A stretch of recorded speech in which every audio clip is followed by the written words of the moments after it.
Alors, le mariage comme vocation, la question est difficile parce que, effectivement, pour un prêtre, un diacre, la question peut se poser de façon, la réponse peut être plus évidente, mais pour un couple, bon, c'est difficile de dire est-ce que je suis marié pour répondre à l'appel de Dieu.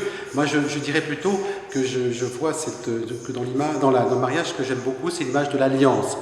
Alors peut-être modestement, on peut dire que j'aime mon épouse, ou que mon épouse m'aime un peu comme une image de ce que Dieu peut aimer l'homme, peut aimer l'Église. Mais voilà, cette image d'alliance que je trouve très très belle dans le mariage.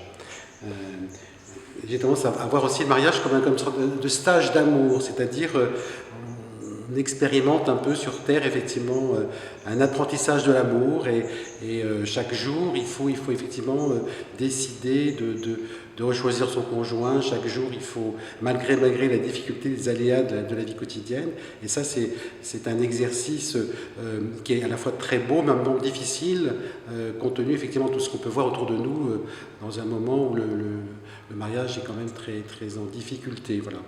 Elisabeth, est-ce que vous partagez le point de vue de Jean-Pierre ?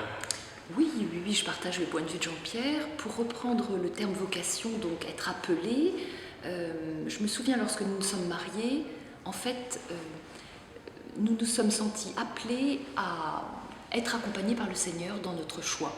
Mais c'est vrai, c'est nous qui nous donnons ce sacrement de mariage, mais nous croyons que le Seigneur est présent dans notre vie et au quotidien et dans notre union.